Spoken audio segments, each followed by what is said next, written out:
À partir de cette vidéo et dans les vidéos suivantes, je vais vous montrer comment intégrer des composants WebPart à votre page SharePoint et comment paramétrer chacun d'entre eux. Commençons par un des composants très simples qui est le composant titre qui va apparaître dès qu'on va créer une nouvelle page à notre site. Alors, pour rappel déjà, chacun des sites que vous allez ouvrir, qu'ils soient sites de groupe ou sites de communication, par exemple si j'ouvre le site IT ici, comporte déjà une page d'accueil. Tous les sites ont une page d'accueil.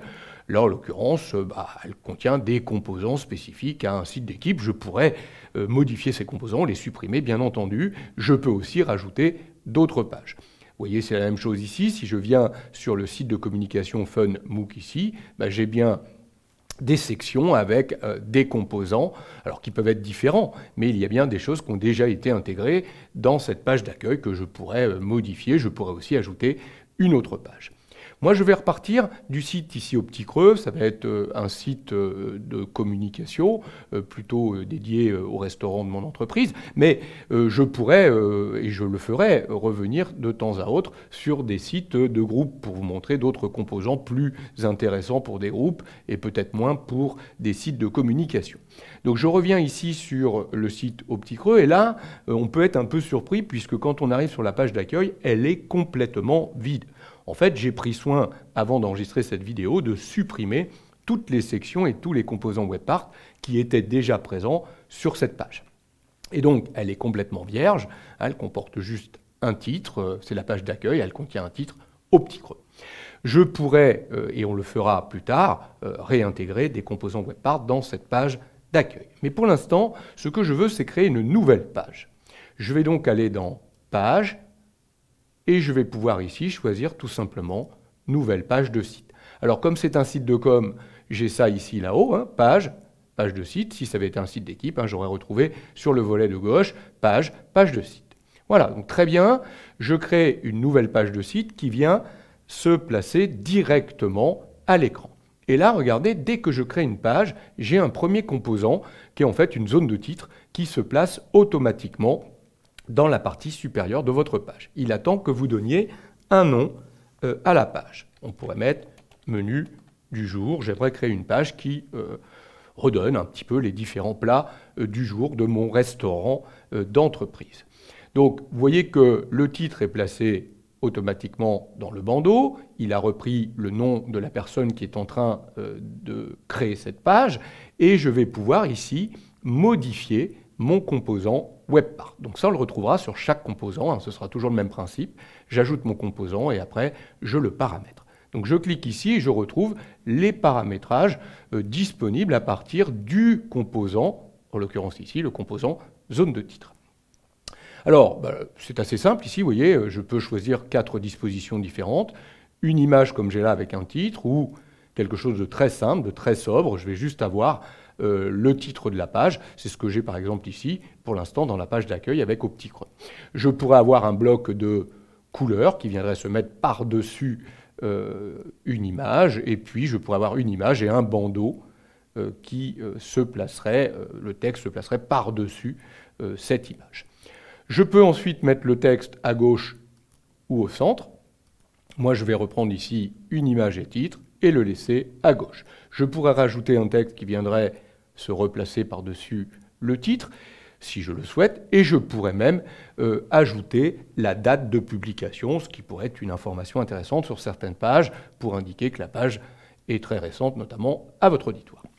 Voilà, donc ça, c'est le paramétrage. On verra évidemment que chaque composant aura des paramétrages qui lui sont propres. Je vais pouvoir également ici, au-delà du paramétrage, ajouter mon image, autrement dit charger une image dans le bandeau. Je vais donc cliquer ici et aller récupérer une image.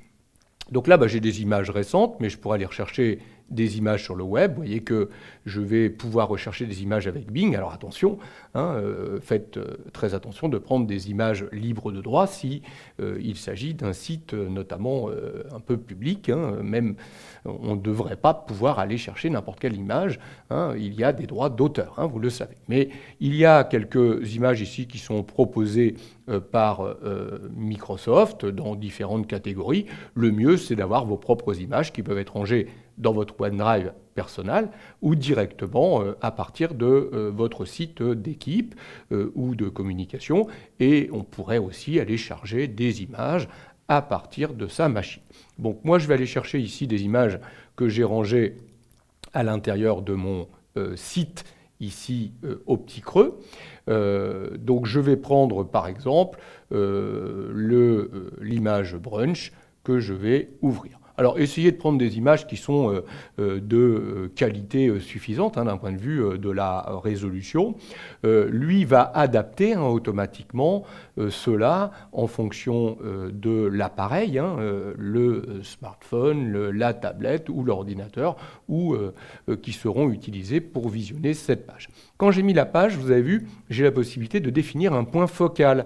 Donc il me suffit simplement de venir ici et de déplacer ce point focal pour faire apparaître une partie ou une autre de l'image. Bon, je le répète, normalement, on aurait dû un peu préparer ces images pour qu'elles soient intégrées correctement dans notre site. Voilà, donc moi je vais mettre un point focal ici, comme ça. Voilà, très bien. Si ce n'est pas correct, je pourrais à tout moment redéfinir ce point focal d'image. Voilà, c'est très simple, pas plus compliqué que ça. C'est le premier élément, le premier composant WebPart quand on crée une nouvelle page, le titre.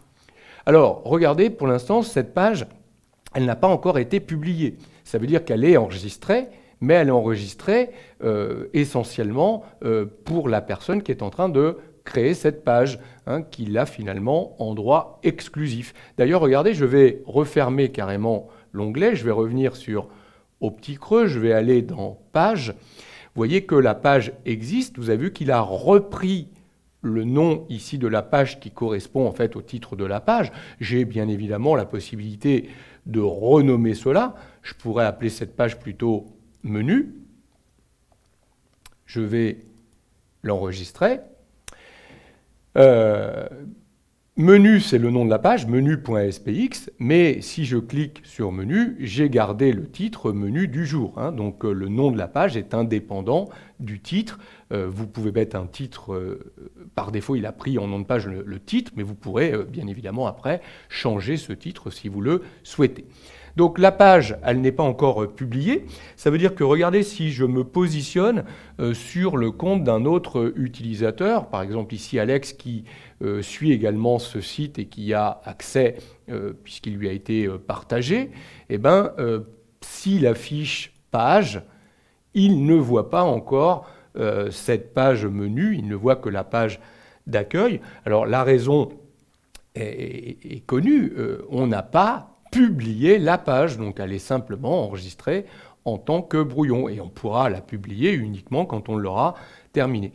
Par contre, dès que je clique publier, la page est accessible en lecture à l'ensemble des personnes qui ont un droit en lecture et en modification aux personnes qui ont un droit en modification. Sinon, regardez, cette page ici qui est accessible, en fait, pour l'instant, on en a les droits complètement exclusifs. D'ailleurs, si on revenait ici dans plus, vous voyez, on pourrait décider de l'archiver. Donc, c'est comme si on avait extrait la page. On a d'ailleurs le petit symbole, vous voyez, qui apparaît ici pour nous signaler que la page est en cours d'extraction. Autrement dit, j'ai les droits exclusifs sur cette page. Bon, voilà le premier composant WebPart, le composant zone de titre. Dans les prochaines vidéos, je vais vous montrer d'autres composants WebPart que vous allez pouvoir ajouter à vos pages.